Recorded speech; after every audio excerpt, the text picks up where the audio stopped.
Let's continue our coverage on the coronavirus now, and let's speak to Darren Jones, the Labour MP for Bristol North West.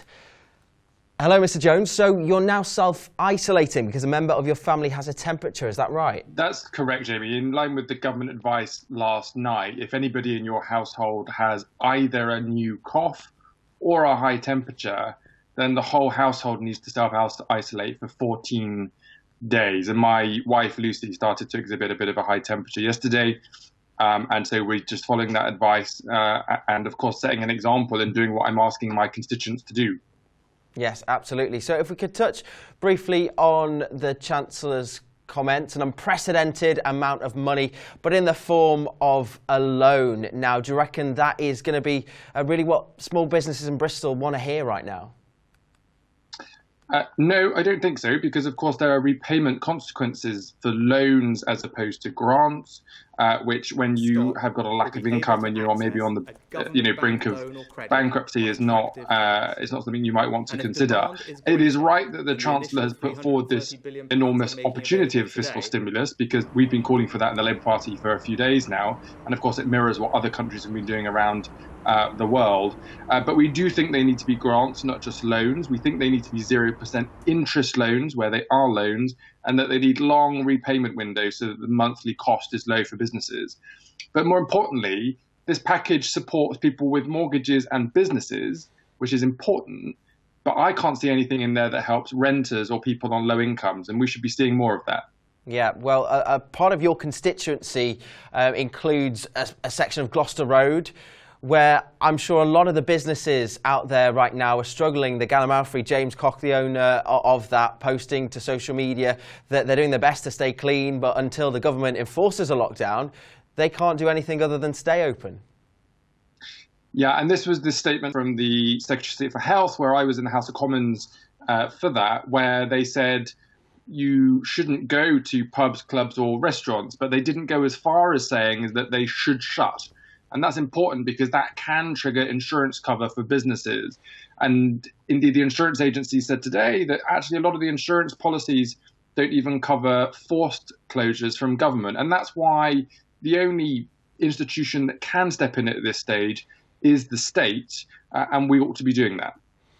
Well, it does seem like we're going to have a rough time for the next few months and indeed further on. But what would you like to see? So you mentioned sort of low interest loans, but how does that translate to a really local level? Well, first of all, we need to know how to claim these packages, and they need to be claimable easily and quickly. And of course, this isn't just about direct money to businesses to cover rent or stock. It's direct money to businesses to cover employees' salaries. And we've seen from countries such as in Denmark and Norway where there's been an agreement on covering workers' salaries, even if those businesses need to close. But it's also, how do you get money into the hands of consumers so that we can continue to buy things, albeit maybe in a different way if we're in self-isolation or reducing our contact. But you've got to be able to keep the economy moving, both from a consumer perspective and from a business perspective. And of course, that's what a lot of people are doing, waiting patiently for that daily press briefing to find out what is going to happen next and how they should react themselves. I saw a tweet today from someone who is a freelance photographer in Bristol. They said they had less than a £5 in their bank account, not really sure on what to do because their outstanding invoices aren't being paid and they've got no sign of any work coming up. What can these people do?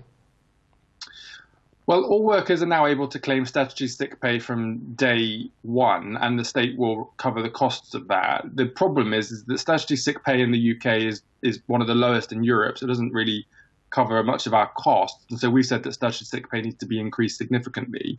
But also for people who are freelancers or on 0 hours contract, the way in which your statutory sick pay entitlement is calculated is based on your average earnings. And depending on what your earnings have been within the last period when that assessment is made, it might mean you don't get access to the type of statutory sick pay that you ought to. The thing is that this system exists, so it's very easy for the government to be able to just change the rules slightly in order for this money to flow in the way that it needs to. And we're going to keep pressing the Chancellor to do that. And what about the newly out of work, the people that are being made redundant as a result of this economic crisis? Well, that then moves you on to the universal credit system or the social security system, where you get payments for being unemployed. And of course, people who are made redundant or unemployed as a consequence of business decisions in responding to COVID will have a long-term consequence for the British economy, which is why we're saying that it's right that the government should invest a significant amount of money into supporting people through this pandemic period, but then also look to be investing in the recovery phase afterwards so that we can make sure people get back to work and start earning again. Because otherwise it costs the state money to support people at home who aren't in work. And we want to get this right for the whole country. Now, Darren, there was another thing that you've been quite vocal about, and that's people profiteering from the shortage of various supplies. I almost couldn't believe it when I read the tweets that you were putting out, people putting extortionate costs onto things like toilet roll and hand sanitizer. We're better than this, surely, aren't we? The majority of us are, yes. And it wasn't just toilet roll and hand sanitizer. You know, it's things like baby milk and nappies, which, as a father of two daughters, you know, these things were not able to be delivered in the Asda weekly shop this week because people have been stockpiling it. The fact of the matter is the shops have got enough stock in order to keep us going. As long as we just buy our normal amounts, there is no need to be panic buying. And then for those people that think they can make a quick buck from it, one, I think you should be ashamed of yourselves. Two, I think the government should make that a criminal offence. And three, I've written to the online marketplaces like Facebook Marketplace and eBay and Gumtree to say that I expect them to be taking quick action to kick it off the platform so that you can't make those profits by taking advantage of people. And it's made it into the press. The Guardian did an article on your tweet, but have you had a response from the online marketplaces?